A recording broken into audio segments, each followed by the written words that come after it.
Hello viewers, I'm doctor SGV Satya from Satya Unani health care Hyderabad. ఈరోజు మనము diabetes గురించి ఇంకొక స్పెషల్ ఎపిసోడ్ చేసుకుందాము. అయితే ఈ డయాబెటీస్ గురించి మనము ఆల్రెడీ ప్రీవియస్ ఎపిసోడ్స్లో మాట్లాడుకున్నాం కదా.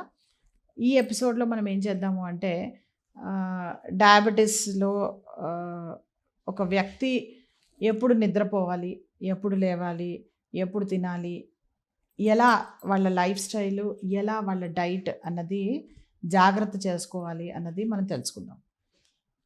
అయితే ముఖ్యంగా చెప్పాలి అంటే కనుక యూజువల్గా యునాని మెడిసిన్లో మా దగ్గరకు వచ్చే వాళ్ళందరికీ కూడాను ఒకటే చెప్తూ ఉంటాం మేము. రాత్రి 8:30 కల్లా 8:30 తర్వాత ఖచ్చితంగా పడుకోండి అనే చెప్తూ ఉంటాం అందరికీ మేము. అలా పడుకోవడానికే ప్రతి ఒక్కరూ ప్రయత్నించాలి. ఇలా కనుక ప్రయత్నించినట్టయితే కనుక మీరు నైట్ 8:30కి పడుకుంటే ఆటోమేటిక్గా మార్నింగ్ 3 to 5 మధ్యలో మెలకువ వస్తుంది. 3 నుంచి మొదలుకొని 5 లోపల ఎప్పుడు మెలకువ వచ్చినా అది స్వతహాగా అది కరెక్ట్ అన్నట్టే లెక్క. చాలా వరకు అందరూ ఏంటంటే కొంతమంది యంగ్స్టర్స్ మమ్మల్ని అడుగుతూ ఉంటారు, 8:30కి పడుకోవాలంటే మేడం సాయంత్రం పడుకోవాలా అని అడుగుతున్నారు. మార్నింగ్ 3 o'clock లేవాలంటే అర్ధరాత్రి లేవాలని అడుగుతున్నారు.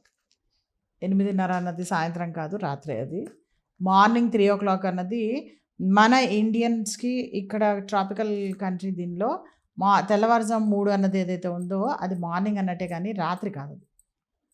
మనకి 8:30 నుంచి 3 వరకు మన టైమింగ్ అనమాట అది ఇక్కడ. సో ఈ టైమింగ్ ఏదైతే ఉందో ఈ టైమింగ్లో కనుక పడుకున్నట్టయితే కనుక వాళ్ళకి లివర్ కానీ, కిడ్నీస్ కానీ, హార్ట్ కానీ, బ్రెయిన్ కానీ వీటిలన్నిటికీ కూడాను ఏంటంటే ఫంక్షనింగ్ ఇంప్రూవ్ అవుతుంది. Most importantly liver and kidneys యొక్క డీటాక్సిఫికేషన్ అంతా కూడాను 8:30 నుంచి మార్నింగ్ 3 o'clock లోపల కంప్లీట్ అయిపోతూ ఉంటుంది అనమాట. సో ఒకవేళ మీరు రాత్రి 12కి 1 గంటకు పడుకున్నారనుకోండి, పడుకుంటే ఏమవుతుందంటే మీకు అంటే కిడ్నీస్కి మీరు ఇస్తున్న టైం కేవలం 2-3 గంటలే అనమాట. 3 o'clockకి ఫ్యాక్టరీ బంద్ అయిపోతుంది కదా. మీకు లివర్, కిడ్నీస్ ఇవి రెండు ఏవైతే ఉన్నాయో అవన్నీ కనుక ఒక కెమికల్ ఫ్యాక్టరీ లాగా మీరు కనుక వాటిని కన్సిడర్ చేసినట్టయితే కనుక ఈ ఫ్యాక్టరీ ఏం చేస్తుందంటే రాత్రి 8:30 కల్లా స్టార్ట్ అవుతుంది, తెల్లవారుజామున 3కి క్లోజ్ అయిపోతుంది. సో ఈ క్లోజ్ అయిపోయిన ఈ టైం లోపలే మీకు డీటాక్సిఫికేషన్ అనేది 95% జరిగిపోతుంది అనమాట. ఇన్ కేస్ ఈ టైంలో కనుక మెలకుగా ఉండి అటు ఇటు తిరగడము, లేదంటే కనుక క్లబ్స్కి వెళ్ళడము, లేదంటే అటు ఆల్కహాల్ తీసుకోవడము ఇవన్నీ చేశారు అంటే కనుక ఈ డీటాక్సిఫికేషన్ అన్నది ఏదైతే ఉందో అది జరగదనమాట. జరగకపోయేసరికి ఏమైపోతుందంటే బాడీలో అది ఎప్పటికీ అక్యుములేట్ అవుతూ ఉంటాయి వల్ల అండ్ ఫర్దర్గా ఫ్యూచర్లో అవే డిసీజెస్కి కారణాలు అవుతూ ఉంటాయి అన్నమాట. ముఖ్యంగా డయాబెటీస్ని కనుక మనం తీసుకున్నట్టయితే కనుక డయాబెటీస్లో లివర్, కిడ్నీస్, తర్వాత స్టమక్ ఈ మూడిటి యొక్క మెటబాలిక్ డిజార్డర్ వల్లే డయాబెటీస్ అనేది ఏర్పడుతూ ఉంటుంది. యునాని మెడిసిన్లోనే యాక్చువల్గా ఈ డయాబెటీస్, జియాబతీస్ ఈ 2 వర్డ్స్ అన్నవి కొన్ని వందల వేల సంవత్సరాల క్రితం చెప్పబడ్డాయి అన్నమాట. అక్కడి నుంచే తీసుకొని ఈరోజు కూడా అవే సేమ్ వర్డ్స్ యూజ్ చేస్తున్నారు డయాబెటీస్ అన్నది. సో అందుకనే అంత యూజువల్గా చెప్తూ ఉంటాను అందరికీ, నేను మా పేషెంట్స్ కూడాను, నామకరణమే చేసిన మేము మాకు మెడిసిన్స్ అన్నది ఇవ్వలేమా అని. సో డయాబెటీస్ ఏదైతే ఉందో దీనికి ముఖ్యంగా డైట్కి వస్తే కనుక లైఫ్ స్టైల్ అనేది చెప్పాను కదా, నేను 8:30కి పడుకొని మీరు 8:30కి పడుకుంటే చాలు, మిగతా అంతా అదే చూసుకుంటుంది. ఎందుకంటే 8:30కి పడుకుంటే కనుక ఆటోమేటిక్గా మార్నింగ్ 3 to 5 మధ్యలో మెలకువ వస్తుంది. వన్స్ మెలకువ వచ్చిన తర్వాత మళ్ళీ మధ్యాహ్నం నిద్రపోకూడదు.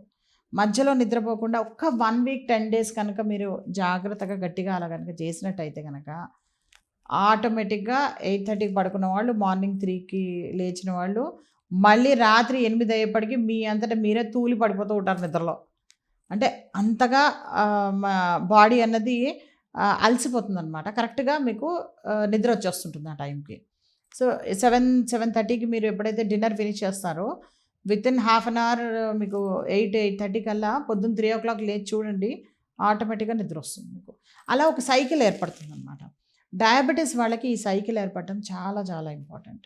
సో 8:30కి పడుకోవడం అలవాటు చేశారు అంటే వన్స్ బాడీకి పడుకోవడం అంటే టీవీలు చూస్తున్నావు, సెల్ ఫోన్ చూస్తున్నావు కాదు, టీవీలు, సెల్ ఫోన్లు, లైట్లు అన్నీ ఆఫ్ చేసి ఫ్లాట్గా పడుకోండి. అలా కనుక ఒక 1 week 10 days ట్రై చేశారంటే కనుక మీకు సైకిల్ ఏర్పడుతుంది. అప్పుడు లైఫ్ స్టైల్ అన్నది కూడాను దానికి డిసిప్లిన్ లైఫ్లోకి వచ్చేస్తుంది అనమాట. అయితే ఇప్పుడు తినడం గురించి వస్తే కనుక ఎన్నింటికి తినాలి ఏమిటి అంటే కనుక మార్నింగ్ 7:30 లోపల వీళ్ళ బ్రేక్‌ఫాస్ట్ అయిపోవాలి. ఎవరైతే 7-7:30 ఏఎం టైంలో బ్రేక్‌ఫాస్ట్ చేస్తారో వాళ్ళకి ఈ మెటబాలిజం అన్నది కరెక్ట్‌గా వాళ్ళకి ఏర్పడడం స్టార్ట్ అవుతూ ఉంటుందన్నమాట. ఆటోమేటిక్‌గా మేము చెప్పాల్సిన అవసరం లేదు. ఎవరైతే 8:30కి పడుకుంటారో రాత్రి ఉదయాన్నే 3కి లేస్తారో 7 అయ్యేప్పటికి వాడి కడుపులో గంట కొడుతూ ఉంటుంది ఆకలి. సో 7-7:30 కల్లా మీ బ్రేక్‌ఫాస్ట్ అయిపోవాలి. 12:30కి లంచ్ అయిపోవాలి. మళ్ళీ నైట్ 7-7:30 మధ్యలో డిన్నర్ అయిపోవాలి. ఇలా గనక కరెక్ట్‌గా పాటించినట్టయితే గనక వాళ్ళకి డిసిప్లిన్ లైఫ్ ఏర్పడుతుంది. అయితే డయాబెటిస్ వాళ్ళు ప్రత్యేకించి ఏం చేయాలి అంటే మధ్యలో 10:30కి 4:00కి మార్నింగ్ 10:30కి ఈవినింగ్ 4:00కి మస్ట్ అండ్ షుడ్‌గా వెజిటబుల్ సూప్ కానీ, జ్యూస్ కానీ, పళ్ళు కానీ కంపల్సరీ తినాలన్నమాట. మా దగ్గర యునానీ మెడిసిన్‌లో ఎంతమంది అయితే డయాబెటిక్ పేషెంట్స్ ఉంటారో వాళ్ళకి మేము మామిడి పండు కూడా తినిపిస్తాం. అంటే మేము చెప్పేది ఏంటంటే పళ్ళు తినడంలో ఏమీ నష్టం లేదు డయాబెటిక్ వాళ్ళు. మీరు కావాలంటే మీ గ్లూకోమీటర్‌తో చెక్ చేసుకుంటే కూడాను ఫ్రూట్స్ తినడం వల్ల వాళ్ళకి అన్‌యూజువల్‌గా ఏం పెరగదు. డయాబెటిస్ లెవెల్స్, షుగర్ లెవెల్స్ అన్నది. ఎప్పుడు పెరుగుతుందంటే చక్కెర తిన్నప్పుడు మాత్రమే షుగర్ లెవెల్స్ అన్‌యూజువల్‌గా పెరుగుతాయి. అన్‌లిమిటెడ్‌గా ఫుడ్ తీసుకున్నప్పుడు మాత్రమే పెరుగుతాయి. మళ్ళీ మీరు వెజిటబుల్స్ తీసుకుంటే పెరగవు. ఓన్లీ కూరలు కనుక తిన్నట్టయితే గనక అందుకనే అన్నంలో కూర కాదు, కూరలో అన్నం కలపండి అని వర్డ్ ఎందుకొచ్చింది అంటే యునానీ మెడిసిన్ నుంచే వచ్చిందది. సో, ఇలా ఫ్రూట్స్, వెజిటబుల్స్ ఇవన్నీ కనుక ఎక్కువ మోతాదులో తీసుకున్నట్టయితే గనక షుగర్ లెవెల్స్ అన్నది ఇంక్రీజ్ అవ్వవు. ఇండియన్స్ అందరికీ కూడాను 120 ఫాస్టింగ్ బ్లడ్ షుగర్ ఎంతైతే ఉందో అదంతా కూడా నార్మల్. అండ్ తిన్న తర్వాత 190 వరకు కూడా నార్మల్.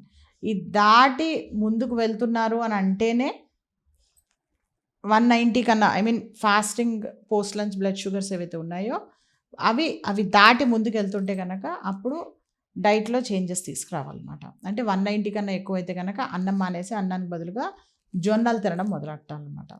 ఇలా డైట్ అండ్ లైఫ్ స్టైల్‌ని కనుక జాగ్రత్తగా పాటించినట్టయితే గనక షుగర్ లెవెల్స్‌ని వితౌట్ ఎనీ మెడికేషనే మీరు కంట్రోల్‌లో పెట్టొచ్చు. ఇంత చక్కటి యునానీ మెడిసిన్‌ని చక్కగా మీ లైఫ్‌లోకి తీసుకొచ్చుకోండి. డయాబెటిక్ పేషెంట్స్ అందరూ కూడాను వితౌట్ మెడికేషన్సే చక్కగా పాటించండి. Thank you so much.